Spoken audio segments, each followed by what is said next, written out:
Hello YouTube, everything's coming up Geiger here on this week's episode of Braddock Media's Toy and Collectible Reviews. This week's episode, I get to go over this massive statue here beside me. This is the alien Big Chap Maquette from Sideshow Collectible and Toys.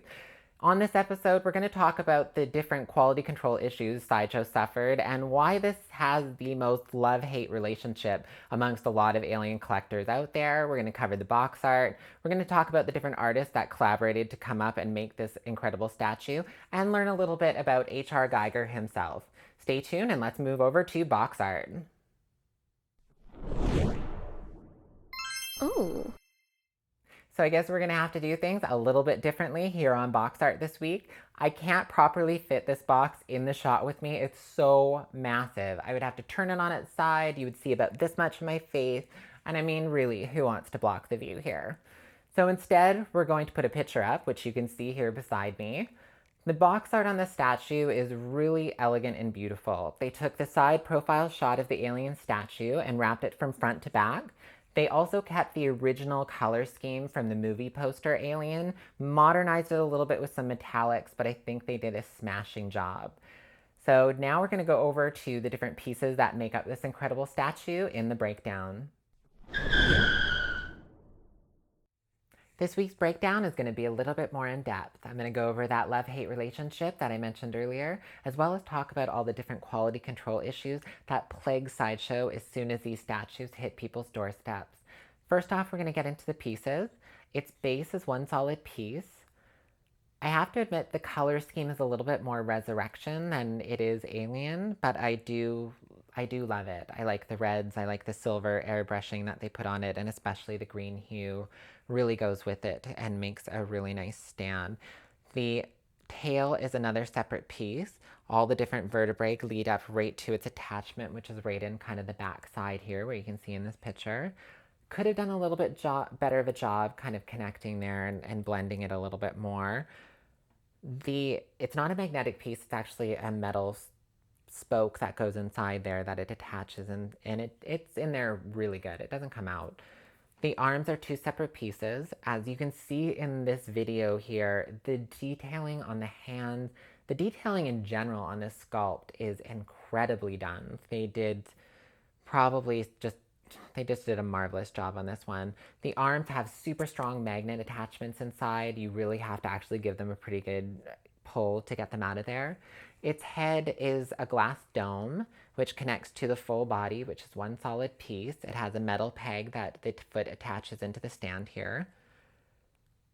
The jaw up here, I like how they have the mandible kind of just slightly inside. It's not fully extended and not out, which kind of does make sense more to the pose here.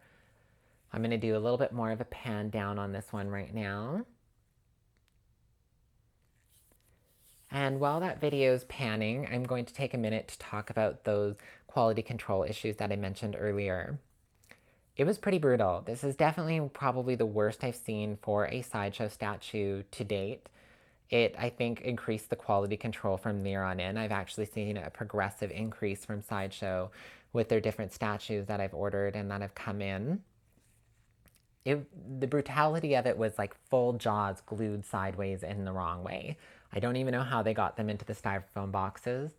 The mandible was like half out, the teeth weren't in right, fingers bent weird, like the tail was so bad on some of them that it was like pushing down against the base and you couldn't get it in. Some people tried to heat them up and bend them, which ended up cracking. A lot of people had breaks in these little scales here when it came to the kind of vertebrae that go along. Even little pieces up here on the back, which you can actually see right along there in this video. It was pretty heartbreaking. I ordered this statue. This was the first statue I ordered from Sideshow. At the time, it was $800 US. And the only problem I had, I didn't have any breaks in the dome. Like, I lucked out really, really, really lucked out. I had so many brush hairs in these arms that my arms looked hairy. And luckily for me, Sideshow was really amazing. They shipped me new arms and my statue was perfect from there on in. Going into the love-hate on this side of it that's some of the reasons behind it. People want this statue because it is so large, it's so impressive. When you do see it when you walk in a room, it is pretty mind-blowing. But because of all those quality control issues, a lot of these statues were destroyed and broken. It's really hard to find one that's in as great a shape as this one is here. So again, love to hate it.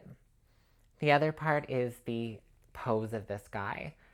When the first production shots came out, everyone was poking fun at it, and I have to agree with it. This is not an alien pose. It looks so similar to the Nosferatu pose of one of Sideshow's statues, and it is. It's like very alien or magician. I get that they were going for more of a sexy kind of powerful stance, but they really should have gone something more alien from the first movie where it's like hiding and pulling in on itself, or even, jumping out and grabbing Dallas in the pipe.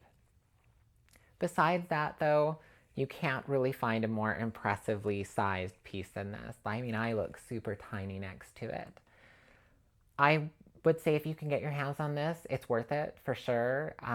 Don't know if I would pay $4,000 at this point for it with all the different pieces that have come out recently with Sideshow, but I definitely don't regret having it in my collection. Now let's go over and learn a little bit more about H.R. Giger himself.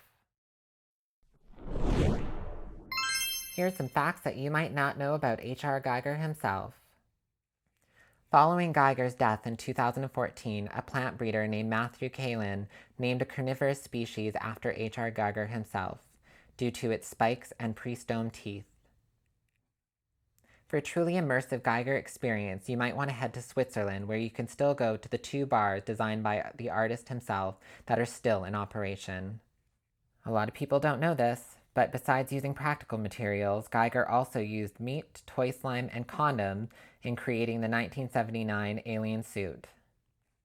It wasn't his reputation that got Ridley Scott's attention. It was the Necronomicon book done by H.R. Giger, which depicted a collection of many dark fantastic paintings. Ridley Scott took one look at it and said he had never been so sure of anything in his entire life. Giger then designed the creature in 4 stages: the egg, a face hugger, a chest burster, and a full-grown adult, with assistance from model maker Roger Dickens.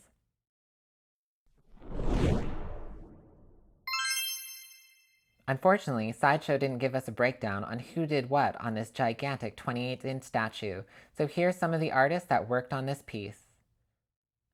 Martin Cannell and Gore Group Studios, Hernan Escarate, Martin Demont, Guillermo Barberio, Anthony Mestes, and the Sideshow Collectible Design and Development team. Hey YouTubers, if you love this video, make sure to click below and subscribe. I don't want you to miss out on all the action here on Braddock Media. Make sure to give a thumbs up, leave a comment, and we'll see you on the next review. Bye everyone.